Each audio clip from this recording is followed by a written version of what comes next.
आदाब, हाजिर हम दुनिया भर की सियासी, समाजी और इक्तिसादी सूरत हाल पर ख़ास प्रोग्राम लेकर दुनिया मेरे आगे। आज बात करेंगे भारत और पोलैंड के इक्तिसादी और हायर एजुकेशन के ताल्लुकात पर। हम मौजूद हैं दिल्ली के जवाहरलाल नेहरू यूनिवर्सिटी कैंपस में। भारत और पोलैंड के बहुत पुराने ताल्लुकात हैं। अगर हम सिर्फ तारीख़ी नज़र से देखें तो 16वीं सदी में गीता का पोलिश ज़बान में तर्जुमा हो चुका था। 19वीं सदी तक संस्कृत का एक महकमा वार्सा यूनिवर्सिटी में बन चुका था। और यही नहीं, जब दूसरी आलमी जंग में पोलैंड के साथ रूस और जर्मनी ने जारिहत की तो भारत से महात्मा गांधी और जवाहरलाल नेहरू ने उनके हक़ में आवाज़ उठाई। आज भारत और पोलैंड के बीच ताल्लुकात काफ़ी मुश्तरका तौर पर बेहतरीन हो चुके हैं और ये सिर्फ व्यापार में और तिजारती मामलात में ही नहीं बल्कि एजुकेशन में भी काफ़ी हद तक आगे जा चुके हैं। जवाहरलाल नेहरू यूनिवर्सिटी दिल्ली ने आज इसी मामले पर एक बहुत शानदार प्रोग्राम किया जिसमें मार्चिन पसेदास जो नायब वज़ीर ख़ारजी उमूर हैं वो शरीक हुए। उनके साथ आदम बुराकोवस्की जो सफ़ीर पोलैंड के हिंदुस्तान में, उन्होंने भी शिरकत की। इस पूरे प्रोग्राम का जो सहरा है वो चिंतामणि महापात्रा साहब के पास जाता है जो रेक्टर हैं JNU के, और साथ ही उम्मु सलमा बावा जो हेड है यूरोपियन स्टडीज़ के। हमारी खुशकिस्मती है कि हमारे साथ वो बातचीत करने के लिए मौजूद है। हम दोनों का खैर मकदम करते हैं। हमने इस पूरे प्रोग्राम से पहले जवाहरलाल नेहरू यूनिवर्सिटी के वाइस चांसलर जनाब जगदीश कुमार साहब से बातचीत की। पहले उनके तासुरात को सुनते हैं। Today, the Deputy Foreign Minister of Poland has visited JNU. We have exchanged an MOU between JNU and the universities in Poland. So today's event paves the way for more exchange of students and faculty between JNU and the universities in Poland. I think it's a very, very historic event today. We will look forward to collaborate with Poland more in academic research, and we hope that our collaboration will succeed. मैं welcome करता हूं चिंतामणि महापात्रा साहब का जो director हैं JNU के। Sir, पहले तो मैं मुबारकबाद देता हूं, आपने जो शानदार प्रोग्राम किया। मैं आपसे जानना चाहता हूं कि हिंदुस्तान और पोलैंड के जो ताल्लुकात हैं उसमें एजुकेशन को लेकर कितनी गुंजाइश है। अभी हिंदुस्तान और पोलैंड के बीच में जो स्टूडेंट एक्सचेंज प्रोग्राम है वो किस लेवल पर है और आगे कहाँ तक जा सकता है? जैसे आपने पहले बताया, 16वीं सेंचुरी से पोलैंड में संस्कृत के ऊपर जो इंटरेस्ट था उसको लेके वो पढ़े आ रहे हैं। और पूरे यूरोप में संस्कृत का जो स्टडीज़ होता है पोलैंड में वो नंबर 1 है। बट आजकल के ज़माने में जो एजुकेशनल कोलैबोरेशन है ये काफ़ी रिसेंट है, 11 साल से चल रहा है। और वहाँ का जो faculty of political science and international relations है, उनका जो हेड हैं, उनका नाम जाकूब जाजाकोस्की हैं। उन्होंने मुझे फ़ोन किया कि अभी पोलैंड और भारत के बीच में, वार्सा और दिल्ली के बीच में डायरेक्ट फ़्लाइट होने वाला है और उनका डेप्यूटी प्राइम मिनिस्टर आने वाले हैं, तो इसलिए JNU में कुछ करिए, हायर एजुकेशन कोऑपरेशन को कैसे आगे बढ़ाएं। तो फिर हमें पता चला कि उनका इलेक्शन होने वाला है अक्टूबर में, तो डेप्यूटी PM तो आ नहीं पाए, मगर डेप्यूटी फॉरेन मिनिस्टर यहाँ आए। तो JNU में हम एक ऐसा इवेंट ऑर्गेनाइज़ किया जिसमें वो मंत्री जी का कीनोट एड्रेस था और उसमें भारत और पोलैंड के बीच में education cooperation, particularly higher education cooperation कैसे आगे बढ़ाया जाएगा उसके ऊपर 1 घंटा करीब बातचीत हुई उनका मंत्री का भाषण के बाद। तो ये संपर्क तो काफ़ी सालों से चल रहा है। स्टूडेंट्स भी जाते हैं, स्टूडेंट्स आते हैं, फैकल्टी मेंबर भी जाते हैं। मगर अभी हमारा न्यू एजुकेशन पॉलिसी का ड्राफ्ट डिस्कशन हो रहा है इंडिया में। पोलैंड में भी उनका एक न्यू एजुकेशन पॉलिसी का ड्राफ्ट डिस्कशन हो रहा है। और पूरे विश्व में एक बात कही जा रही है जिसको बोलते हैं हम लिबरल आर्ट्स। इसका मतलब ये है कि आने वाले दिनों में कई सारे नौकरियां ऐसे हैं जो कि ऑटोमेटेड हो जाएंगी, तो बच्चे करेंगे क्या? तो एजुकेशन और मार्केट और लेबर मार्केट को जोड़ने के लिए क्या किया जा सकता है जिसमें भारत और पोलैंड के बीच में संबंध कैसे आगे बढ़ाया जा सकता है, उसी पे हमारा बातचीत हुई। तो ये जो लिबरल आर्ट्स की बात है, आने वाले दिनों में जो भी नौकरियां कहीं भी कंपनी में हो या और कहीं भी हो, उसमें आजकल का जो करिकुला है वो काम में नहीं आएगा। आजकल काफ़ी कंपार्टमेंटलाइज्ड है। अगर बच्चा फिजिक्स पढ़ रहा है तो फिजिक्स ही पढ़ रहा है, केमिस्ट्री पढ़ रहा है तो केमिस्ट्री में ज़्यादा ज्ञान है, फिजिक्स के बारे में कुछ नहीं जानता।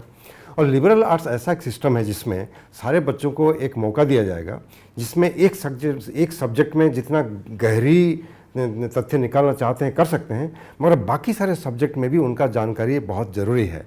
तो इसीलिए भारत और पोलैंड के बीच, पर्टिकुलरली हमारा JNU और यूनिवर्सिटी ऑफ वार्सा के बीच जो संबंध होंगे, उसमें हायर एजुकेशन में कैसे फ्यूचर में जो जॉब आने वाला है उसको लेके कैसे संबंध आगे बढ़े, ज़्यादा से ज़्यादा स्टूडेंट यहीं से जाएं, उधर से आएँ, फैकल्टी एक्सचेंज हो, उसके बारे में बातचीत हो। प्रोफेसर उम्मू सलमा बावा, मैं आपको बधाई देता हूँ, आपने आज इस तरह का प्रोग्राम किया। हमें सबसे पहले इस प्रोग्राम के बारे में बताइए जो आज आपने पोलैंड के साथ मिलकर किया है यूनिवर्सिटी में। देखिए, जब हमें पता चला कि पोलैंड के उप विदेश मंत्री आ रहे हैं और उनका फोकस था कि दोनों देशों के बीच में कनेक्टिविटी बढ़ाया जाए और ये चाहती कि यूनिवर्सिटीज़ के लेवल पे कुछ किया जाए, तो हमने कहा कि हम दोनों यूनिवर्सिटीज़ के बीच में MOU है और उस MOU को हम सेंट्रल फिगर बनाते हुए फिर हमने कहा कि ये एक अच्छा सा ओकेजन होगा कि मिनिस्टर साहब यहाँ आए और स्टूडेंट्स को मिलेंगे, फैकल्टी को मिलेंगे और थोड़ा सा पोलैंड और इंडिया के बारे में जो संबंध है उसको और रफ्तार मिलेगी। और कल शाम को ही जो पोलिश एयरलाइन है लॉट, उसका एक इनॉग्रल फ़्लाइट कल आया है। तो ये 25 साल पहले तक दोनों दिल्ली और वॉर्सो के बीच में कनेक्टिविटी थी जो बीच में रुक गई थी, जिसको दोबारा स्टार्ट किया गया है। तो हमारे लिए ख़ास तौर पे, क्योंकि हम यूनिवर्सिटी हैं जहाँ पे जो है रिसर्च पे अहमियत दी जाती है और टीचर्स आए, स्कॉलर्स आए, तो हमें लगा कि ये बहुत ही अच्छा ओकेजन है कि मिनिस्टर खुद आए और जो लॉट एयरलाइन है उसके CEO भी यहाँ पे मौजूद थे आज हमारे साथ। पोलैंड ने किस तरह की तैयारी की होगी सर, क्योंकि मैं मिनिस्टर मार्चिन पसेदास को सुन रहा था, आपने फरमाया कि 3 साल पहले सिर्फ आपके 500 बच्चे पढ़ते थे, आज 3700 बच्चे पढ़ते हैं। सिर्फ 3 साल में ही इतने ज़्यादा बच्चों की तादाद जो हिंदुस्तानी वहाँ पढ़ने गए हैं, ये क्यों बढ़ गई? और क्या हम मानते हैं कि जिस लिबरल आर्ट का आप जिक्र कर रहे हैं पोलैंड ने उसमें काफ़ी पेशकदमी कर ली है? उसका कारण ये है कि पोलैंड ने अपना हायर एजुकेशन को इंटरनेशनलाइज करने के लिए काफ़ी कोशिश कर रहा है, जिसमें जैसे पहले क्या होता था, चाइना से, इंडिया से, मलेशिया से, फिलीपींस से बहुत सारे बच्चे जाते थे तो अमेरिका जाते थे या कनाडा जाते थे, ऑस्ट्रेलिया जाते थे। जो इंग्लिश स्पीकिंग कंट्री थे, जो ब्रिटिश कॉलोनी थे कई ज़माने में, वहाँ का जो बच्चे जहाँ भी इंग्लिश एजुकेशन मिलता है वहीं जाते थे। मगर आजकल धीरे धीरे क्या हो रहा है कि पोलैंड जैसे देश में भी इंटरनेशनलाइजेशन ऑफ कैंपस वो कॉन्सेप्ट हो गया, तो उसमें पोलैंड में खर्चा भी कम होता है और उनका टैलेंट भी काफ़ी अच्छा है। कई सारे कैंपस में वो इंग्लिश एजुकेशन भी देते हैं और पोलिश लोग अंग्रेजी समझते भी हैं, तो इसीलिए ज़्यादा से ज़्यादा स्टूडेंट वहाँ पोलैंड जाने के लिए कोशिश कर रहे हैं। जैसे मेडिकल एक एरिया है, मेडिकल में बहुत सारे बच्चे इंग्लैंड जाते थे, फिर अमेरिका जाने लगे, फिर बीच में देखा कि काफ़ी एक्सपेंसिव हो गया, फिर चाइना जाने लगे, चाइना में सस्ता था। अभी पोलैंड में भी मेडिकल एजुकेशन काफ़ी बढ़िया है, तो बच्चे वहीं जाने के लिए भी कोशिश कर रहे हैं। प्रोफेसर सलमा, जो नायब वज़ीर ख़ारजी उमूर आए आज मार्चिन पसेदास साहब, उन्होंने एक बड़ी अच्छी बात कही कि पोलैंड में पढ़ने वाले जो तलबा हैं उसमें हिंदुस्तानी तीसरी सबसे बड़ी जमात है। इसकी क्या वजह है? देखिए, 2 चीज़ें हैं और दोनों ही इसका एक अहम हिस्सा है। एक, यहाँ पे बहुत तलब है लोगों में पढ़ने के लिए, पढ़ के इंसान अपनी किस्मत खुद बना सकता है। और यहाँ पे जो हालात हैं इस वक्त ऐसे हैं कि भाई सबको एक अपॉर्चुनिटी नहीं मिलता है यूनिवर्सिटी में जाने के लिए, जैसे हमारे यहाँ पे भी लिमिटेड सीट्स हैं। तो इस तलब में लोग फिर देखते हैं दूसरी जगह जहाँ जा सकते हैं। पोलैंड, आप जानते हैं, यूरोपियन यूनियन का एक अहम जो है मेंबर है, तो उसका मतलब है जो पोलैंड में पढ़ने जाता है उसको ना केवल पोलैंड का भी डिग्री मिलता है, लेकिन EU के तमाम जो जितने भी इसके मेंबर हैं उस सारे मेंबरान के अंदर वो उस डिग्री को लेके जा सकते हैं। तो उनके लिए भी फ़ायदे का ये एक संजोग है, आप कह सकते हैं कि भाई बच्चे वहाँ जाएं पढ़ने के लिए, उम्दा रिसर्च करने के लिए, और पढ़ के वापस आ रहे हैं और दोनों तरफ जो है एक अच्छा एक अपॉर्चुनिटी बन रहा है। सर, आज से 10 साल पहले तक हमारा जो कारोबार था वो 500 से 800 मिलियन डॉलर के बीच में था, लेकिन अब उम्मीद है कि हम 1 बिलियन के ऊपर चले जाएंगे। आपको लगता है कि पोलैंड और हिंदुस्तान के बीच में जो इकोनॉमिक टाइज़ हैं उनको और बढ़ाने की ज़रूरत है?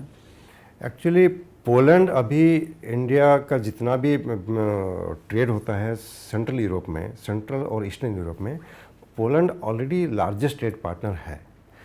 मगर जैसे आपने बताया, ये जो उनका जो वैल्यू बहुत कम है। लार्जेस्ट है इसका मतलब ये नहीं कि बहुत अच्छा है। दोनों देशों में पोटेंशियल इतना ज़्यादा है जिसको हम आगे बढ़ाने के लिए कोशिश कर रहे हैं। और इसीलिए एक बिजनेस डेलीगेशन भी आए हैं इंडिया में, और आज बातचीत हो रही है कैसे बिजनेस को आगे बढ़ाएं। पोलैंड के काफ़ी सारे कंपनियां भारत में निवेश कर चुके हैं और इंडियन इन्वेस्टमेंट पोलैंड में भी वो बढ़ रहा है, मगर उसका टोटल वैल्यूएशन बहुत कम है। तो हायर लेवल पॉलिटिकल एक्सचेंज अगर ज़्यादा होगा तो शायद बिजनेस लेवल पे भी दोनों देशों में जो वाणिज्य है या निवेश है वो आगे बढ़ेगा। एक बहुत ही इंटरेस्टिंग बात है जो शायद आम हिंदुस्तानी गुजरात के बाहर नहीं जानते कि पोलैंड का जामनगर, कोल्हापुर और पंचगनी से एक अच्छा ताल्लुक़ है। सेकेंड वर्ल्ड वॉर में बहुत से पॉलिश लोग ऐसे थे जिन्हें अब उनके मुल्क से बदर कर दिया गया। तब हिंदुस्तान में महाराजा दिग्विजय सिंह और रणजीत सिंह जी ने उनको यहाँ पे पनाह दी थी। थोड़ा इसके ऊपर रोशनी डालिए ताकि हमारे जो हिंदुस्तानी ऑडियंस है वो समझ पाए कि पोलैंड का महाराष्ट्र और गुजरात के इस हिस्से से क्या ताल्लुक़ है। जी, अगर सोचा जाए इतिहास के पन्ने में ये एक बहुत ही अहम समय पे हुआ था जब सेकेंड वर्ल्ड वॉर चल रहा था उस समय, और पोलैंड से लोग निकल के जो है उस दहशत से निकल के आ रहे थे। तो जब वो यहाँ भारत पहुँचे तो देखते हुए कितने तादाद है, इसमें जो लोग नहीं जानते हैं वो ख़ास तौर पे इसमें औरतें और बच्चे थीं। तो उनको उन्होंने कहा कि नहीं, आप यहीं रुक जाइए, और जो जाम साहब कहते हैं उनको प्यार से लोग, और उनके नाम से वहाँ पे वॉर्सो में भी और पोलैंड में आज भी मनाया जाता है। तो उन्होंने पनाह दी और बिल्कुल अपने बच्चों के जैसे, यानी कि कहा जाता है कि वो खुद जाके पूछते थे उनके रोज़मर्रा के बारे में, पढ़ाई के बारे में, सब कुछ। और जब सिचुएशन नॉर्मल हुआ, जब वॉर ख़त्म हुआ, तो ये लोग वापस चले गए। लेकिन पोलैंड ने इस ऐतिहासिक चीज़ को कभी भुलाया नहीं है।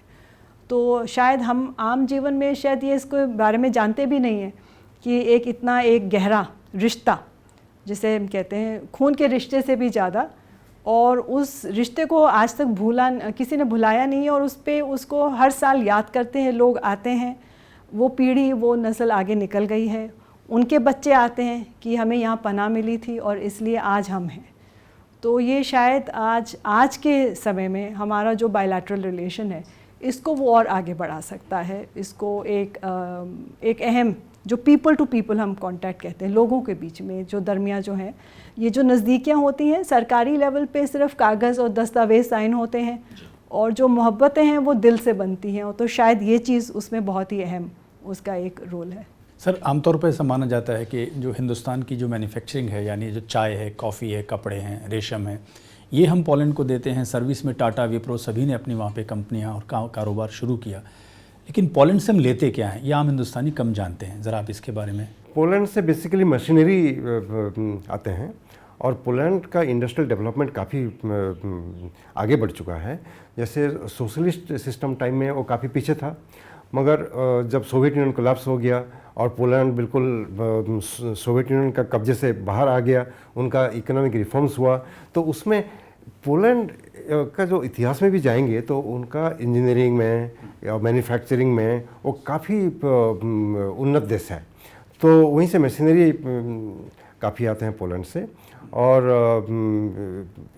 अभी आर्टिफिशियल इंटेलिजेंस एक नया एरिया है जिसमें दोनों देशों के बीच अगर कोलैबोरेशन होगा, जॉइंट रिसर्च इनोवेशन होगा, उसमें भी नॉलेज एक्सचेंज में भी एक ट्रेड का जो वैल्यूएशन होता है वो भी आगे बढ़ेगा।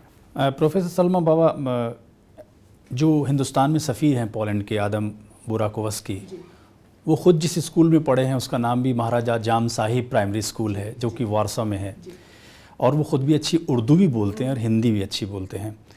जो सफ़ीर इस वक्त पोलैंड में हैं, आपको लगता है कि दोनों मुल्कों को करीब लाने में आदम साहब ने भी एक अहम रोल अदा किया है? जी, मैं कहूँगी कि पिछले अभी 2 मरतबे 2 सिलसिले से जितने भी यहाँ पे जो एम्बेसडर बन के आए हैं पोलैंड से, दोनों का ही जो है, तीनों का शायद जो एक के बाद एक आए हैं, उनका बहुत ही अहम एक रिश्ता रहा है हमारे मुल्क के साथ। और ये जो एक जज्बाती तौर पे जो एक इंसान के अंदर एक आता है, वो शायद फिर आपके जो सरकारी काम है उसको भी इन्फ्लुएंस करता है। और इससे क्या हुआ है कि अभी कई साल से ये चल रहा था कि वारसो और दिल्ली के बीच में ख़ास तौर पे ये जो कनेक्टिविटी का मुद्दा है, इसको लेके उठाया गया था कि भाई एक एयर लिंक वापस लेके आए। तो मैं कहूँगी कि इसमें जो है इन लोगों का काफ़ी एक ज़बरदस्त रोल रहा था कि इस चीज़ को वाकई इतिहास में ना छोड़ें और वहाँ से निकाल के 25 साल के बाद दोबारा ये कनेक्टिविटी लेके आए।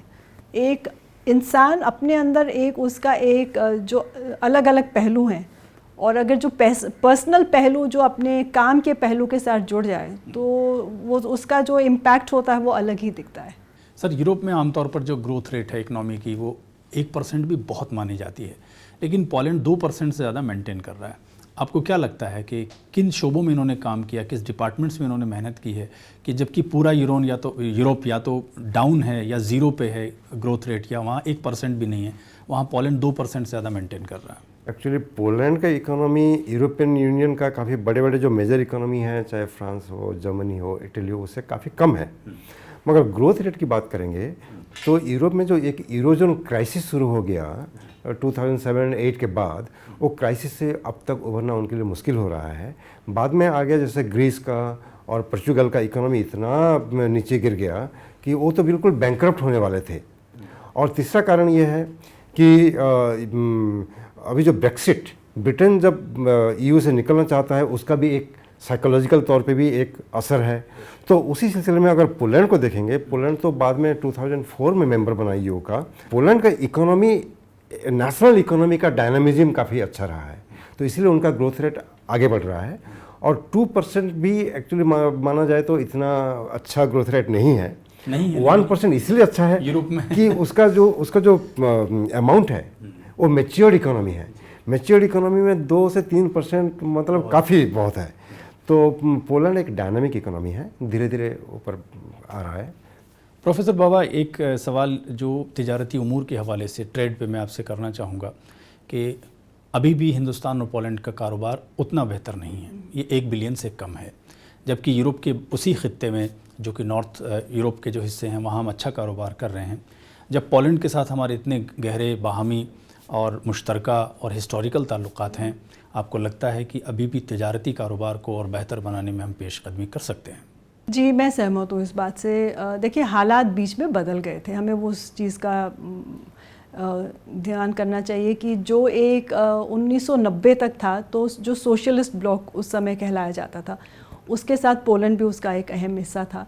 तो हमारा उनके साथ बहुत ही जो है अच्छा एक रिलेशन था, और उस समय के ट्रेड के अगर आप जो आंकड़े देखेंगे या फिगर्स देखेंगे, वो अपनी एक कहानी बताती है। उसके बाद इनके इकोनॉमीज़ में भी बहुत तब्दीली आई, इनको भी एक वक्त लगा है उस लेवल तक पहुंचने में, और ये चीज़ शायद हमारे जो देखने वाले हैं उनको भी एक अच्छा इन्फॉर्मेशन मिलेगा कि 2004 में ही ये लोग यूरोपियन यूनियन के मेंबर बने।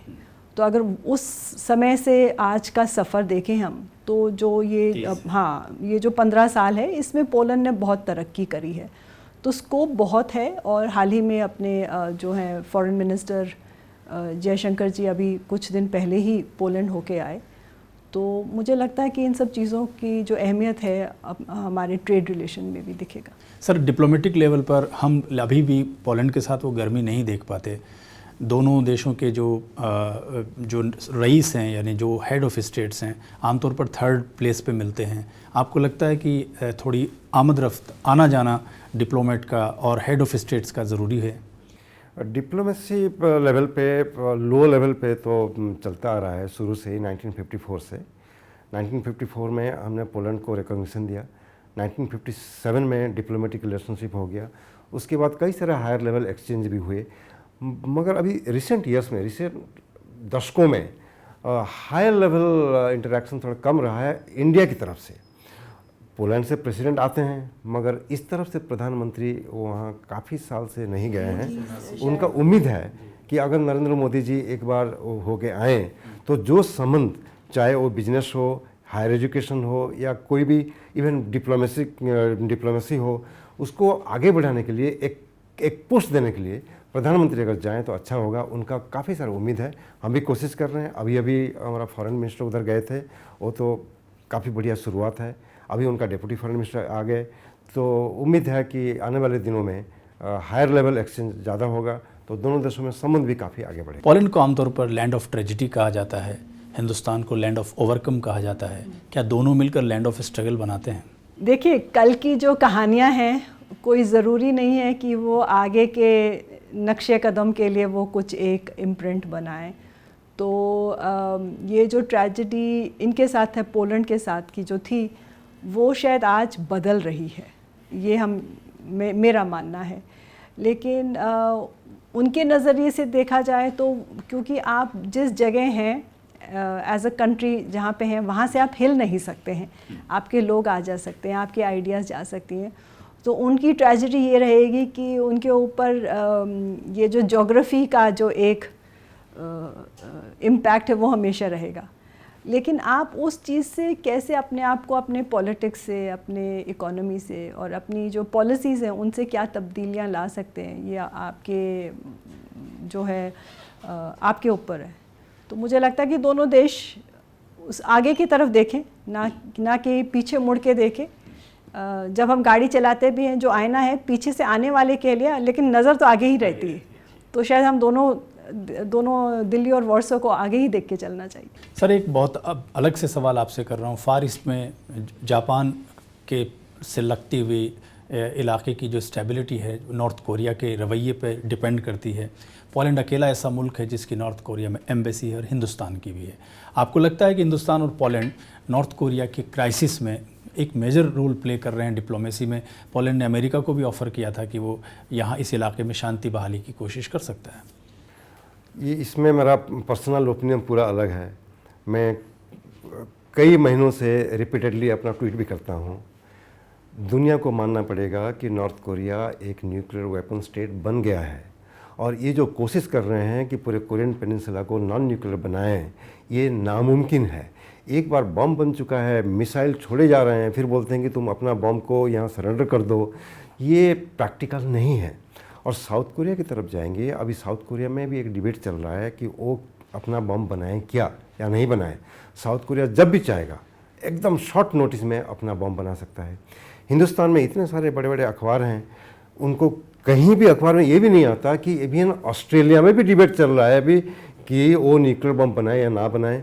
Particularly American president Donald Trump का जो एटीट्यूड है, जिसमें वो कहते हैं कि जापान साउथ कोरिया अपना अपना डिफेंस खुद देखभाल कर लें, तो इस टाइप का स्टेटमेंट और डोनाल्ड ट्रंप का जो पॉलिसी है उसी पे से उनका जो अमेरिकन अलाइज है वो भी चाहते हैं खुद बम बना लें।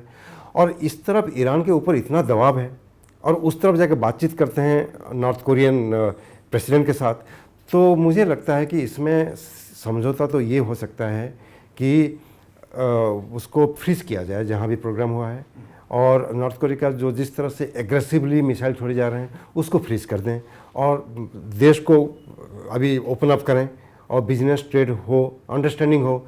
उसमें भारत और पोलैंड अगर चाहें तो अपना अपना ओपिनियन दे सकते हैं, मगर 6 पार्टी डायलॉग जो है उसमें ना भारत है ना पोलैंड है। आमतौर पर आम हिंदुस्तानी प्रोफेसर बाबा मानते हैं कि हम पोलैंड को क्या देते हैं इसकी लोगों को मालूमात है, या तो सर्विस सेक्टर में है या फिर हम कुछ अशिया उनको एक्सपोर्ट करते हैं। पोलैंड से हम लेते क्या है, ये सवाल आमतौर पर है, एक हिंदुस्तानी नहीं जानता। आप थोड़ा इस पर रोशनी डालिए इस हवाले से भी कि जो डिफेंस में जो टेक्नोलॉजी ट्रांसफ़र है और हार्डवेयर है उसमें पोलैंड हमें कैसे मदद कर रहा है।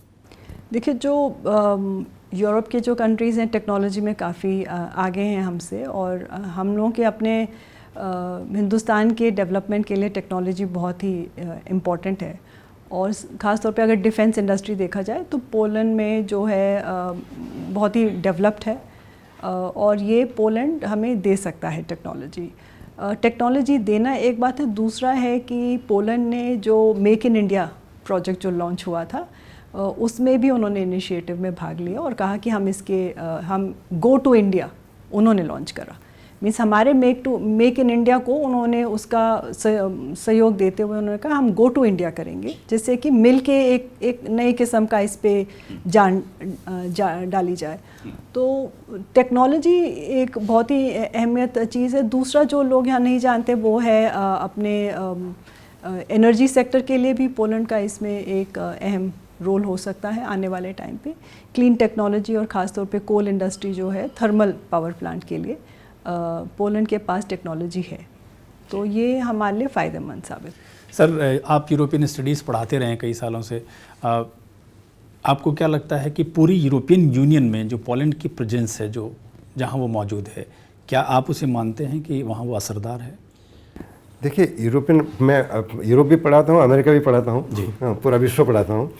तो यूरोपियन यूनियन एक इतना बढ़िया एक्सपेरिमेंट है रीजनल ऑर्गेनाइजेशन का, जिसका कोई पैरेलल नहीं है। इधर हम सोच रहे थे कि आसियान भी उसी दिशा में जा रहा है, मगर जब से यूरोजोन क्राइसिस शुरू हो गया, यूरोपियन यूनियन का क्रेडिबिलिटी में थोड़ा सा दरार आया है, और ब्रेक्सिट की वजह से और ग्रीक इकोनॉमी जिस तरह से नीचे गिर गया, थोड़ा यूरोपियन यूनियन सिंबॉलिक तौर पे थोड़ा सा घट गया है। मगर यूरोपियन यूनियन अभी भी ऐसा एक संगठन है जिसका ग्लोबल रोल महत्वपूर्ण माना जाता है। एटलीस्ट इकोनॉमिक एरिया में, ट्रेड एरिया में, बिजनेस एरिया में, इन्वेस्टमेंट एरिया में यूरोपियन यूनियन एक महत्वपूर्ण एक रीजनल ऑर्गेनाइजेशन है। और उसी ऑर्गेनाइजेशन में जिस तरह से पॉलिसी होता है, हर एक मेंबर का महत्व है, क्योंकि काफ़ी सारे फैसला लेते हैं कंसेंसस बेसिस पे। एक या दो देश भी अगर मना कर दिया तो कानून नहीं बन सकता। तो इसीलिए पोलैंड नेटो का भी मेंबर है, यूरोपियन यूनियन का भी मेंबर है। इसलिए पोलैंड के साथ अगर हमारा संबंध बढ़े तो हो सकता है कि पोलैंड इंडिया का एक वॉइस बनेगा। और पोलैंड का जो एम्बेसी है पूरे साउथ एशिया में, पाकिस्तान में है या इंडिया में है, राइट। तो इसीलिए इंडिया पोलैंड संपर्क अगर आगे बढ़े, फिर भी जहाँ जहाँ इंडिया का नेशनल सिक्योरिटी की बात आती है, इंडिया का डिप्लोमेटिक इंटरेस्ट की बात आती है, उसमें पोलैंड एक अच्छा दोस्त बन सकता है। 1990s में पोलैंड का जो एटीट्यूड, उनका जो ओरिएंटेशन पूरा वेस्ट हो गया था। वो कोशिश कर रहे थे कि कैसे एक वेस्टर्न सिविलाइजेशन के पार्ट एंड पार्सल हो गए। इंडिया के बारे में सोच नहीं रहे थे, एशिया के बारे में सोच नहीं रहे थे। अभी वहाँ बदलाव आया है, अभी वो इंडिया को काफ़ी महत्व दे रहे हैं। अगर हम भी दें, रेसिप्रोकेट करें, तो शायद संबंध काफ़ी आगे बढ़ेगा। एक वेबसाइट पे मैं पढ़ रहा था प्रोफेसर बाबा, जिसमें एक आम पॉलिश लोगों से पूछा गया कि जब आप हिंदुस्तान जिक्र होता है तो आपके जहन में क्या आता है? तो किसी ने कहा भीड़, किसी ने कहा गर्मी, किसी ने कहा ताजमहल, किसी ने कहा खाना। लेकिन जब एक हिंदुस्तानी से पूछा जाता है कि पोलैंड को सुनकर आपके जहन में क्या आता है, तो एज ए प्रोफेसर आप क्या सोचती हैं? क्योंकि मैं यहाँ इंटरनेशनल पॉलिटिक्स कराती हूँ, तो मैं तो कहूँगी कि बिल्कुल आम नहीं सोचती हूँ। जब पोलैंड आता है तो कुछ दिन पहले, सितंबर का महीना है, 1 सितंबर 1939, मेरे जहन में तो वही आता है, सेकेंड वर्ल्ड वॉर। और जैसे आपने कहा, the land of tragedy, Poland कई बार बीच में दो देशों के उनके जो पॉलिटिकल इरादे हैं उनके बीच में हमेशा बार बार अटका है। लेकिन उनके लोगों को भी हमें उनकी तारीफ़ करनी चाहिए कि वो इस चीज़ से जूझ के हमेशा बाहर निकल के आए हैं। आपको मैं फिर से बधाई देता हूं कि आपने आज अपने कैंपस में पोलैंड के साथ में एक और MOU पर दस्तखत किए। उम्मीद है कि 3 साल में ये 500 से जो 3700 तक की स्टूडेंट की तादाद पहुंची है, खुदा करे कि ये और इसमें इजाफा हो। Professor Chintamani Mahapatra, rector JNU, बहुत बहुत शुक्रिया आपका। साथ ही हम शुक्रिया अदा करते हैं उम्मू सलमा बाबा का, जो यूरोपियन स्टडीज़ की हेड है। Thank you very much. इस प्रोग्राम में फ़िलहाल इतना ही। आप क्या सोचते हैं भारत और पोलैंड के ताल्लुकात के बारे में, हमें ईमेल इरसाल कर सकते हैं। ddurduspecials@gmail.com हमारा ईमेल पता है। आदाब।